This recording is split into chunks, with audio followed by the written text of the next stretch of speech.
Hi folks, welcome back to the Nest. Viper here. Wars of the World Series 1, 7 Years War. Coming straight to you, here comes Nato with another round. Hello everybody, this is Nato at the Nest, and this is the first half of 1762 of the 7 Years' War, and the second to last turn of the war. Now, couple big things happen on this turn. If you're wondering where Sweden went, that's because first half of 1762, Sweden actually dropped out of the war. So they are no longer a factor. Also, big thing that happened is Russia switches sides. Historically, why that happened is because the Tsar of Russia actually died, and the queen who took over was either Prussian or she was sympathetic to the Prussians. I can't remember which, but once she got hold of the reins, she decided that she wanted to support Prussia, and Russia actually switched sides. As well as Portugal and Spain joined the war at this time. So the war has done a complete 180, and it's turned on its head now, as it's France and Spain versus everybody else.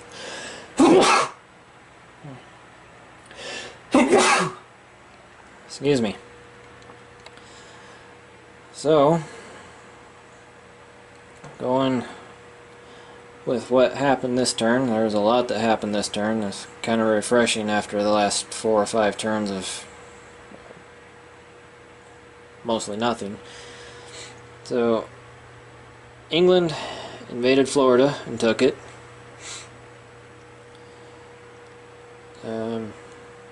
England landed on Normandy, but that was repulsed by the French. And England was almost driven out of Western Germany. Those 3 militia tokens are all that's left of the British forces in Western Germany, but as you can see, that's all that's left of the French forces as well. England came down and wiped out the entire Spanish fleet, and then landed a sizable army in Portugal, making it impossible for Spain to invade Portugal. And then England has invaded the Philippines, making this a truly global war. The British fleet destroyed the Spanish frigate there, and then landed its ground troops and took the Philippines from Spain. Prussia, now that Prussia has no enemies to the east, Prussia took everything it had that was in range and threw it at the French in Western Germany, and you see the result of that. There's only 1 French unit left. So with absolutely no threats to its east, Prussia is now free to send everything west, and goodbye France, that's all I can say. There's no way France is going to be able to hold England, Prussia, and Russia off. Let's see, so France, like I said, it counterattacked Normandy and drove the British off, and that's about all France did. It doesn't have too many troops left. Russia just moved west. Russia just moved west to help finish off France. Portugal just bought 3 militia, and Spain trained up 5 units of cavalry. So Portugal and Spain just gearing up now that they can finally build and now they can finally build stuff. Portugal and Spain are just building up their forces for eventual clash.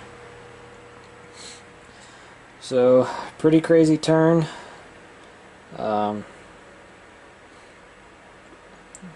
I know I've been saying it for several videos, but if it isn't apparent who's going to win this thing now, I don't know what else is. So that's it for the turn, and we'll come back for the second half of 1762 and the last turn of the war and the scenario. Thanks for watching. We'll see you then.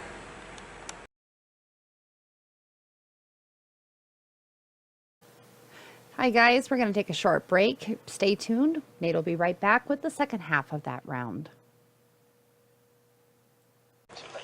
Hello everybody, this is Nato at the Nest, and this is the second half of 1762 of the 7 Years' War and the last turn. Now, if you're wondering where all the pieces went, why only Portugal and Spain are still on the board, that's because all the other nations have dropped out of the war. The only nations still fighting the 7 Years' War the last couple months were Portugal and Spain.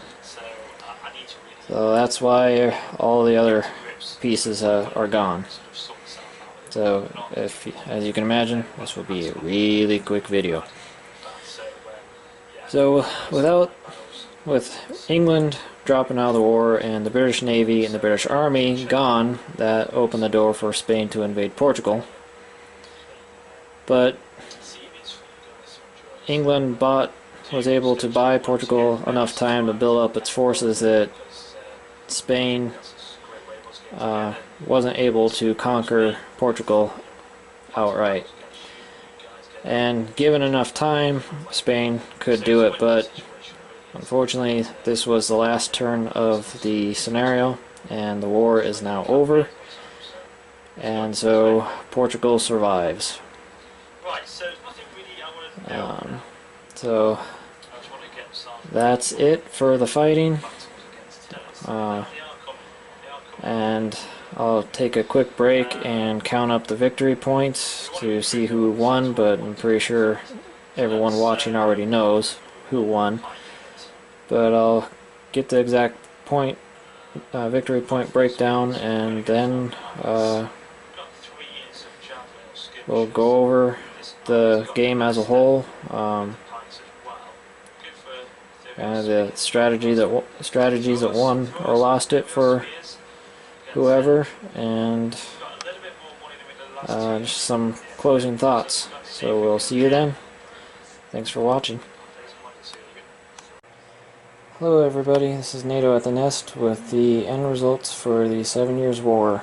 And for anybody that's been watching the whole playthrough, it probably is no surprise that England, Prussia, and Portugal won.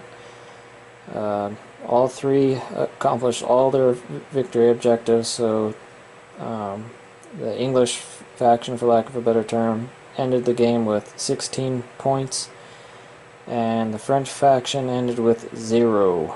They did not accomplish any of their objectives. Keep in mind that this is still in the testing phase. None of the rules or starting setups are set in stone, so if anyone has any suggestions or constructive criticisms, any ideas to make the scenario better, please feel free to let us know in the comments, and we'll respond to your ideas. So historically, what ended the war was just sheer exhaustion. After 9 years of war, all the powers were just exhausted of the fighting, and historical casualties, and by casualties I mean dead, were, they don't have exact figures, but they estimate that it was somewhere around 2 million casualties from this war. So this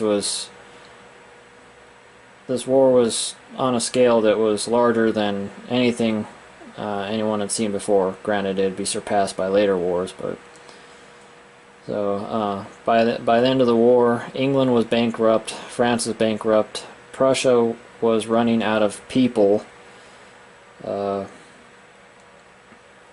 Sweden, they participated in a couple battles and then decided it wasn't worth it and then got out. Russia, it fell out of the war because of internal chaos. Like I explained earlier, the Tsar's death, the Queen taking over, and then the Queen was actually ousted because her people weren't very happy about switching sides in the war.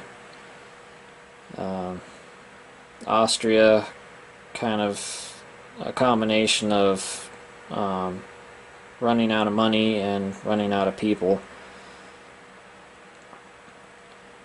So the impact, and because it followed history, the impact of the war is England gains complete control of North America.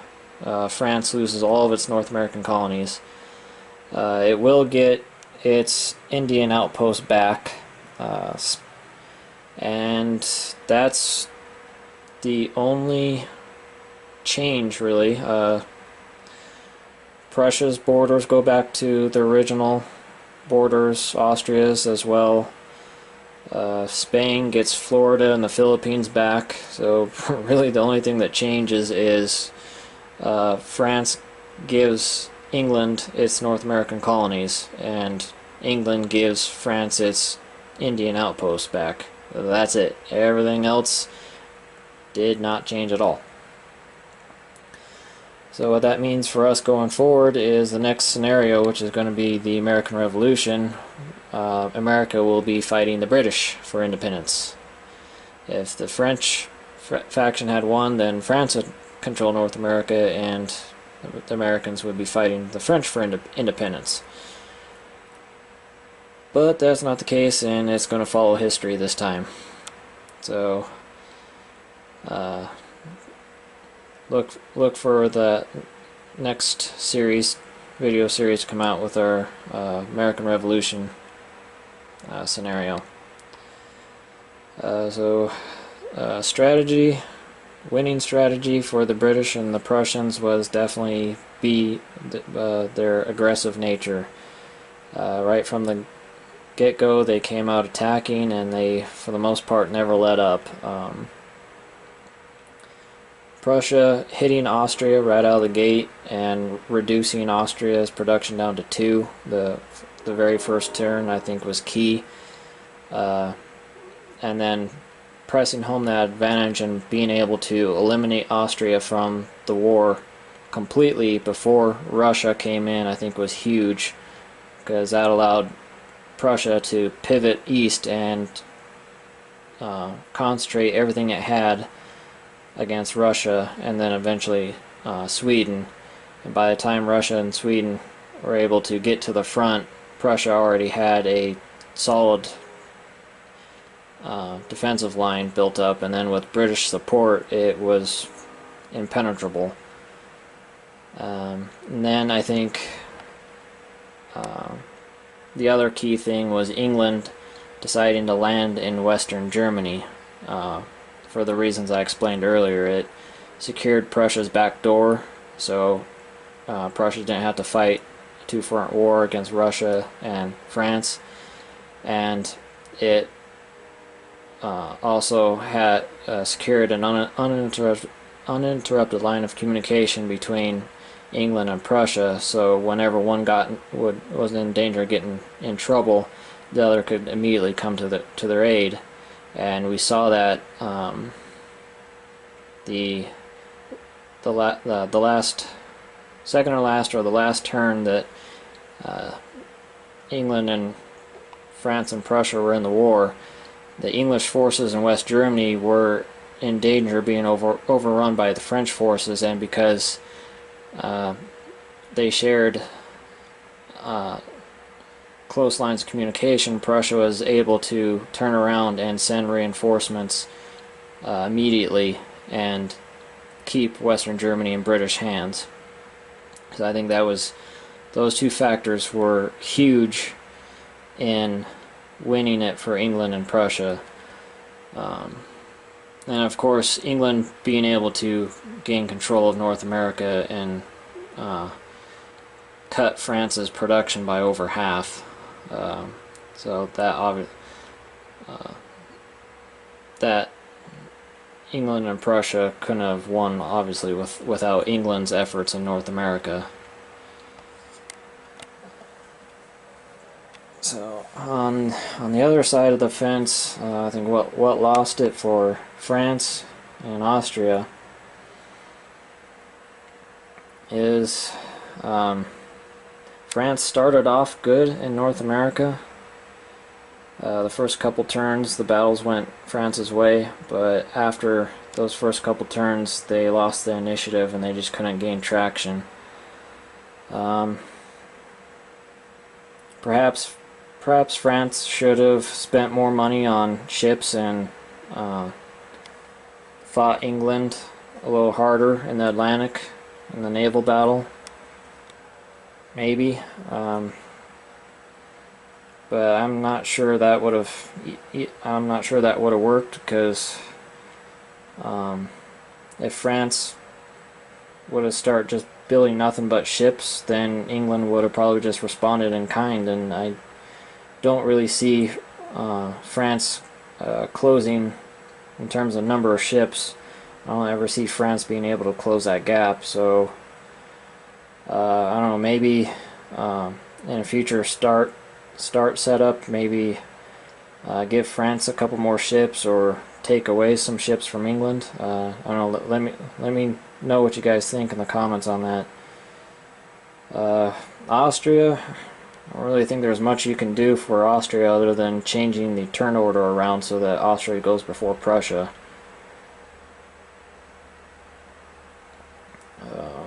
I don't really see anything other that we could do. And I think that's it. Prussia taking out Austria and then being able to concentrate everything against Russia, I think that was what, at least mainland Europe, I think that's what won it for England and Prussia. I think if Austria was still in the game when Russia made first contact and Prussia had to fight two fronts, east and south, I think Russia would have been able to make a lot more headway against Prussia. And then good foresight planning by England by making sure it had forces available to land in Portugal to close Spain's window of opportunity to invade Portugal to just one turn. I don't know. Spain's only in it for 2 turns, in the war for 2 turns, so having two turns to attack Portugal might not even still mattered, but England making sure it had forces in place to land in Portugal and closing that window just one turn, beyond a shadow of a doubt, ensured Portugal's survival.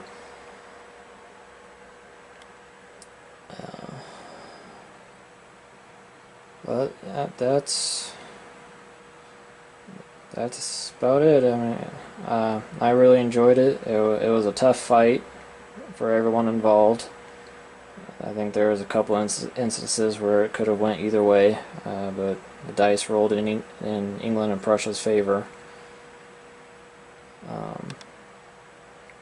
So had a lot of fun, and we will see you at the next scenario with the American Revolution, and we'll decide if there will be an America in the future scenarios. So thanks for sticking with us, thanks for watching, and we'll see you the next conflict. Hi guys, welcome back. Thanks for watching the entire series of the 7 Years' War, Wars of the World. Up next we've got coming is the American Revolution. Really cool that the Prussians and the British and Portugal was able to fight off everything and win the war.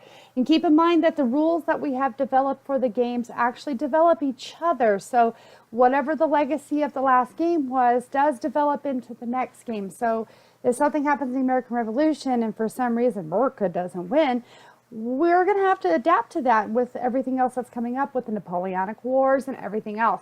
So Nato is right there behind me. He's working on some developments. He can wave, I'm sure. Yep, there he is. Okay. And then on the other side, you guys can see the board, well, kind of, sort of over here, where we have the American Revolution started up, where it's America versus Britain. And as history foretells, everything that happened, including the snowball fight that starts the war off. And George Washington, who starts the first actual world war. Keep in mind, there's some little things that are going to pop up historically that you guys may not be aware of. Open a couple history books and you'll find them, that the last war of our American Revolution was actually fought in India. So those are some things to keep in mind as well. We will see you guys around on the next level of the Wars of the World. Thanks for watching, guys. Don't forget to hit that button. Hey guys, hope you really liked that.